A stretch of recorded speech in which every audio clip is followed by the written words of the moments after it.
सोलापूर येथे पार पडलेल्या चौथ्या महिला महाराष्ट्र केसरी कुस्ती स्पर्धेत कोल्हापूरच्या अमृता पुजारी हिने दमदार कामगिरी करत मानाचा किताब आपल्या नावावर केला।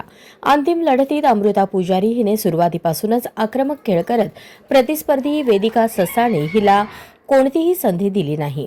एकतर्फी झालेल्या या सामन्यात अमृताने 7-0 अशा फरकाने विजय मिळवत प्रेक्षकांची दाद मिळवली। अमृता पुजारीच्या या शानदार विजयामुळे तिने पुन्हा एकदा महिला महाराष्ट्र केसरीचा किताब जिंकत डबल महाराष्ट्र केसरी होण्याचा मान मिळवला। तिच्या या यशामुळे कोल्हापूरच्या क्रीडा क्षेत्रात आनंदाचे वातावरण निर्माण झाले आहे।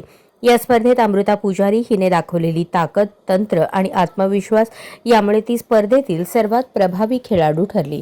तिच्या या यशाबद्दल क्रीडा क्षेत्रातून आणि चाहत्यांकडून तिच्यावर अभिनंदनाचा वर्षाव होत आहे। खूप छान वाटतंय मला। मी 100% करून माझ्या कुस्त्या केल्या।